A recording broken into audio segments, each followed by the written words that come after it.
જય દ્વારકાધીશ મિત્રો મનીષ એક સારી નોકરી કરતો હતો અને પરિવારમાં તે એકમાત્ર કમાવનાર વ્યક્તિ હતો. આ વાતનો તેને મનમાં ઘણો અહંકાર હતો.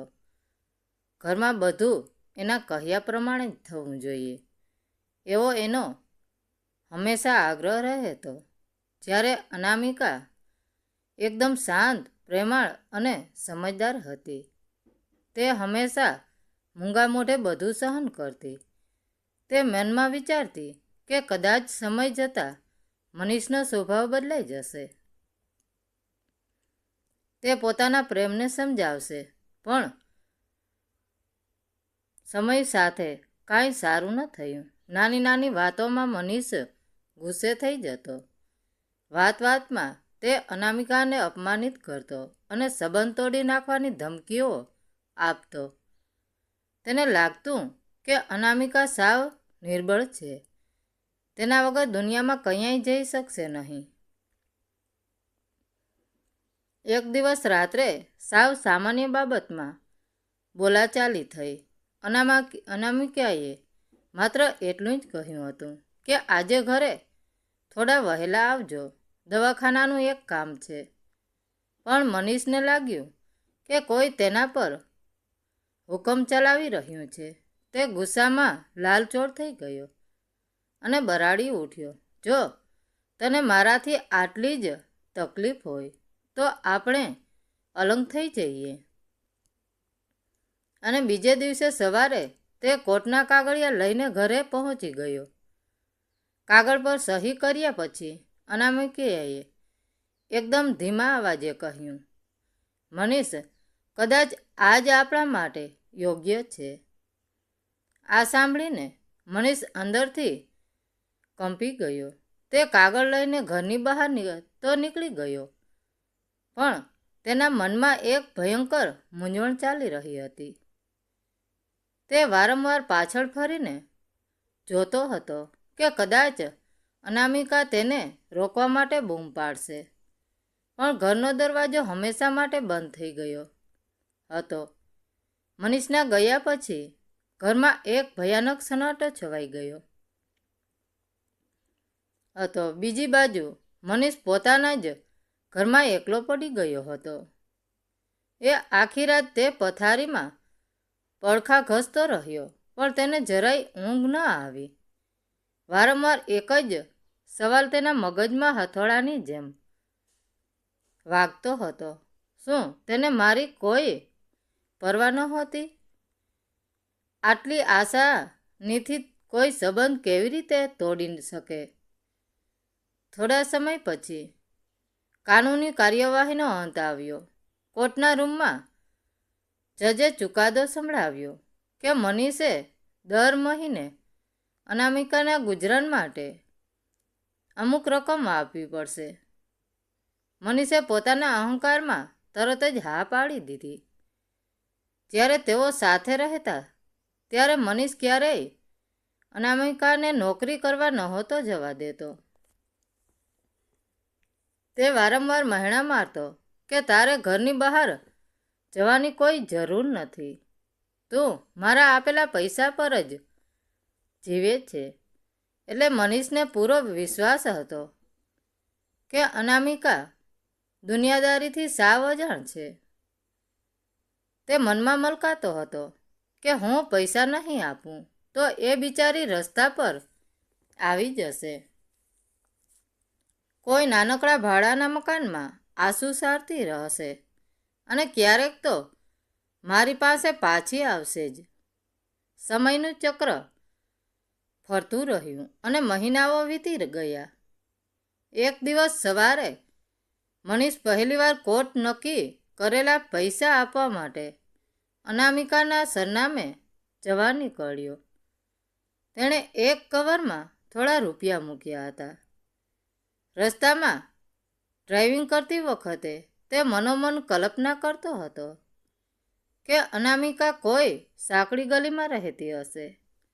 તેને એમ હતું કે અનામિકાની હાલત દયનીય હશે, પરંતુ ભાગ્યના પાસા કંઈક અલગ જ પડવાના હતા. જેવો મનીષ અનામિકાના સરનામે પહોંચ્યો, તેની ગાડીની બ્રેક અચાનક વાગી ગઈ. તે કાચની બહાર જોઈને હેબતાઈ ગયો. તેની સામે કોઈ જૂનું મકાન નહોતું, પરંતુ શહેરની સૌથી મોંઘી અને આલીશાન ગણાતી ઇમારત ઊભી હતી. ત્યાં આસપાસ લક્ઝરી કારો અને સુખી માણસોની જ આવન જાવન હતી. આખો વિસ્તાર એકદમ સ્વચ્છ અને હરિયાળો હતો. મનીષને પરસેવો છૂટી ગયો. તેને પાકી ખાતરી થઈ ગઈ કે તે પોતે ભૂલથી ખોટા રસ્તે આવી ગયો છે. તેણે ગેટ પર ઊભેલા યુનિફોર્મવાળા સિક્યુરિટી ગાર્ડને કાગળ બતાવીને પૂછ્યું, ભાઈ, શું આ સરનામું બરાબર છે? કોઈ અનામિકા અહીં રહે છે? ગાર્ડે કોમ્પ્યુટરમાં નામ ચેક કર્યું અને ખૂબ જ આદરપૂર્વક જવાબ આપ્યો, જી હા સર, મેડમ સામેના ટાવરમાં ફ્લેટ નંબર 115માં રહે છે. તમે અંદર જઈ શકો છો. મનીષના પગ જમીન સાથે જકડાઈ ગયા. શ્વાસ અધર થઈ ગયો. જે સ્ત્રીને પોતે સાવ લાચાર અને અબળા સમજતો હતો, તે આટલા વૈભવી મહેલ જેવા ફ્લેટમાં કેવી રીતે પહોંચી ગઈ? મનીષે ધ્રુજતા હાથે ફ્લેટની ડોરબેલ વગાડી. દરવાજો ખોલ્યો અને સામે ઊભેલી વ્યક્તિને જોઈને મનીષના હાથમાંથી પૈસાનું કવર સીધું જમીન પર પડી ગયું. શું ખરેખર આ એ જ અનામિકા હતી, જે તેના ઘરમાં સાવ ડરેલી, ચૂપચાપ અને કરમાયેલા ફૂલ જેવી રહેતી હતી? આજે તેના ચહેરા પર એક અનોખું તેજ હતું. તેની આંખોમાં ગજબનો આત્મવિશ્વાસ છલકાતો હતો અને હોઠ પર એક નિર્દોષ શ્રીમત હતું. તેણે એકદમ મધુર અવાજે કહ્યું, આવો મનીષ, અંદર આવો. મનીષ તો જાણે કોઈ જાદુઈ દુનિયામાં આવી ગયો હોય તેમ ધીમે ધીમે ઘરમાં દાખલ થયો.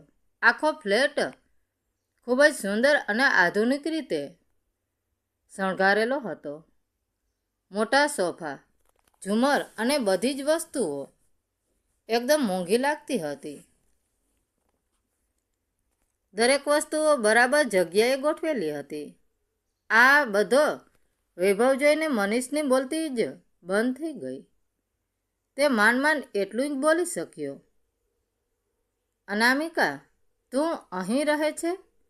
આટલો મોટો ફ્લેટ, આ બધું તે કેવી રીતે મેળવ્યું?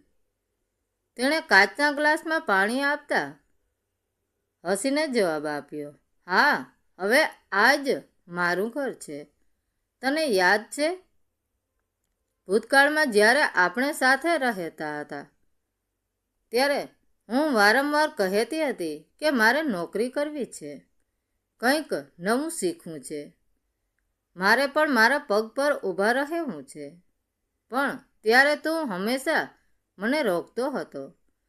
તું ગુસ્સામાં કહેતો કે તારી પત્નીને બહાર જઈને કામ કરવાની કોઈ જ જરૂર નથી. મનીષે શરમથી નીચું જોઈને ધીમેકથી માથું હલાવ્યું. તેને પોતાના શબ્દો યાદ આવી ગયા. તેણે આગળ વાત ચાલુ રાખી, આપણા છૂટાછેડા પછી મેં કોઈ અંધારા ખૂણામાં બેસીને રડવાનું કે હાર માની લેવાનું પસંદ ન કર્યું. પણ જ્યાંથી તે મારી પ્રગતિ રોકી હતી, બરાબર ત્યાંથી જ મેં મારી નવી સફર શરૂ કરી દીધી. મેં મારા જૂના મિત્રોનો સંપર્ક કર્યો અને કોમ્પ્યુટરનું નવું કામ શીખી લીધું. શરૂઆતમાં મને એક ઓફિસમાં માત્ર 10,000 રૂપિયાના પગારની સાવ સામાન્ય નોકરી મળી હતી. મેં ત્યાં ખૂબ જ લગનથી મહેનત કરી.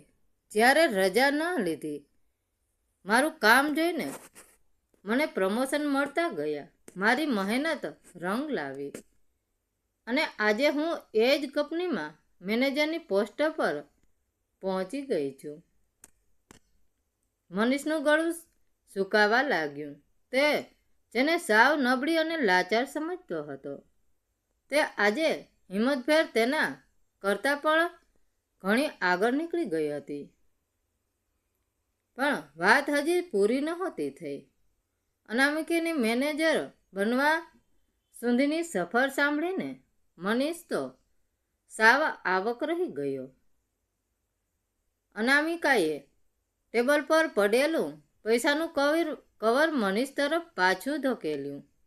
પછી તેણે એકદમ ગર્વથી કહ્યું, અને હા મનીષ, બીજી એક ખૂબ જરૂરી વાત, તારે હવે મને દર મહિને કોર્ટે નક્કી કરેલા ખર્ચાને પૈસા આપવાની જરાય જરૂર નથી. મેં કોર્ટમાં નવા કાગળિયા જમા કરાવી દીધા છે કે મારે તારી પાસેથી એક પણ રૂપિયો જોઈતો નથી.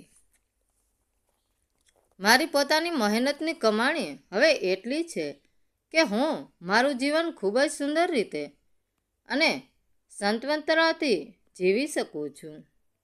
હું ક્યારેય કોઈના પર બોજ બનીને જીવવા નથી માગતી. આ શબ્દો મનીષના કાનમાં પડતા જ તેની આંખોમાંથી આંસુ વહેવા લાગ્યા. જે પૈસાને જોરે તે હંમેશા હવામાં ઉડતો હતો, આજે એ જ પૈસાની કિંમત અનામિકા સામે સાવ શૂન્ય થઈ ગઈ હતી. તેને સમજાયું કે કોઈ પણ સ્ત્રી ક્યારેય લાચાર કે નબળી નથી હોતી. જો તેને સમય મળે તો તે પોતાની આખી દુનિયા જાતે જ ફરીથી બનાવી શકે છે. મનીષને હવે પોતાની ભૂલનો પહાડ સપટસ દેખાવા લાગ્યો હતો. તેણે ભારે હૈયે કહ્યું, અનામિકા, મને માફ કરી દે. આ બધું માત્ર મારી મૂર્ખામીના કારણે જ બન્યું છે. હું સાવ ખોટો હતો. મેં ક્યારેય તારા પ્રેમ અને તારી સાચી કિંમત સમજી નહીં. મને પસ્તાવો થાય છે. અનામિકાએ શ્રીમત સાથે જવાબ આપ્યો. મનીષ, જ્યારે કોઈ સંબંધ તૂટે છે ત્યારે નાની મોટી ભૂલો તો બંને પક્ષે થતી હોય છે, પણ આપણા બંનેના વિચારમાં એક બહુ જ મોટો તફાવત હતો. તું તારો ગુસ્સો અને અહંકાર છોડીને ક્યારેય બદલવા નહોતો માગતો, અને હું કોઈના દબાણ નીચે આવીને ક્યારેય તૂટવા નહોતી માગતી. મનીષ પાસે હવે જવાબ આપવા માટે કોઈ શબ્દો બચ્યા નહોતા. તેને પોતાની જિંદગી સૌથી મોટી ભૂલ સમજાઈ ગઈ હતી, પણ હવે સમય હાથમાંથી સરકી ગયો હતો. અનામિકાની વાતો સાંભળીને મનીષ જાણે જમીનદસ્ત થઈ ગયો હતો. તેનું માથું શરમથી સાવ ઝૂકી ગયું હતું. જે માણસ ઘરમાં હંમેશા ઊંચા અવાજે અને રોબથી બોલતો, તેના મોઢામાંથી આજે એક શબ્દ પણ નહોતો નીકળી રહ્યો. તેણે ભીની આંખે અનામિકા સામે જોયું. આજે તેને અનામિકા એક સાવ અલગ, મજબૂત અને પ્રેરણાદાયક વ્યક્તિ લાગી રહી હતી. અનામિકાએ એકદમ શાંતિથી આગળ વાત કરતા કહ્યું, મનીષ, સાચો પ્રેમ એટલે કોઈના પર હુકમ ચલાવવો નહીં, પણ એકબીજાને સાથ આપવો. પતિ પત્નીના સંબંધમાં ક્યારે ડર ન હોવો જોઈએ, પણ એકબીજા માટે આદર હોવો જોઈએ. તે મને ક્યારેય આગળ વધવા માટે ખુલ્લું આકાશ ના આપ્યું. બસ મને ઘરની 4 દિવાલોના પિંજરામાં પૂરી રાખવામાં માંગી હતી. પણ હવે બધું બદલાઈ ગયું છે. હું આજે ખૂબ જ ખુશ છું. મારી આ નવી જિંદગીમાં અપાર શાંતિ છે. અને હા, હું સાચા દિલથી ભગવાનને પ્રાર્થના કરું છું કે તું પણ તારા જીવનમાં હંમેશા ખુશ રહે. જૂની વાતો ભૂલીને તું પણ કોઈ નવી શરૂઆત કરજે. આટલું બોલીને અનામિકાએ શ્રીમત આપ્યું અને પોતાના ફ્લેટનો દરવાજો ધીમેકથી બંધ કરી દીધો. દરવાજો બંધ થવાનો એ અવાજ મનીષના હૃદયમાં એક મોટા ધડાકાની જેમ વાગ્યો. તે બંધ દરવાજા સામે કેટલી વાર સૂંધી સૂન થઈને પથ્થરની મૂર્તિની જેમ ઊભો જ રહ્યો. થોડી વાર પછી તે ધીમા પગલે લિફ્ટ તરફ આગળ વધ્યો. તેનું એક એક પગલું જાણે 100 કિલોનું થઈ ગયું હતું. તેનાથી માંડ માંડ ચલાતું હતું. મનમાં બસ એક જ વિચાર વારંવાર ગુમરાયા કરતો હતો કે કાશ મેં સમયસર તેને સમજી લીધી હોત. કાશ મેં મારા અહંકારને બદલે મારા ઘર અને પ્રેમને પસંદ કર્યો હોત. લિફ્ટ ધીમે ધીમે નીચે જઈ રહી હતી અને સાથે સાથે મનીષનું મન પણ નિરાશાની ખાઈમાં ડૂબી રહ્યું હતું. મનીષ ભારે પગલે તે ઇમારતની બહાર આવ્યો. બહારનો પવન આજે તેને બિલકુલ સારો નહોતો લાગતો. તેની ગાડી આજે તેને સાવ રમકડા જેવી અને નકામી લાગતી હતી. તે ધીમેકથી ગાડીમાં બેઠો, પણ તેણે ગાડી ચાલુ ન કરી. તેણે પોતાના બંને હાથ ચહેરા પર મૂક્યા અને તે નાના બાળકની જેમ ધ્રુસકે ને ધ્રુસકે રડી પડ્યો. તેના આંસુ રોકવાનું નામ નહોતા લેતા. તેને પોતાનું ખાલીખમ ઘર યાદ આવતું હતું, જે ઘરમાં ક્યારેક અનામિકાની મીઠી વાતો ગૂંજતી હતી. તેના હાથની રસોઈની સુગંધ આવતી હતી. ત્યાં હવે માત્ર એક ભયાનક શાંતિ હતી. પૈસા અને અહંકાર માણસને કેટલો કેટલો પાડી દે છે, તે વાત તેને આજે બરાબર સમજાઈ ગઈ હતી. પણ હવે બહુ મોડું થઈ ગયું હતું. વીતી ગયેલો સમય કોઈ પણ કિંમતે પાછો લાવી શકાતો નથી. બીજી બાજુ અનામિકા પોતાના ફ્લેટની બાલ્કનીમાં ઊભી હતી. તે નીચે મનીષની ગાડીને જોઈ રહી હતી. પણ નવાઈની વાત એ હતી કે આજે તેની આંખોમાં કોઈ ગુસ્સો, ફરિયાદ કે નફરત નહોતી. તેના મનમાં એકદમ શાંતિ હતી.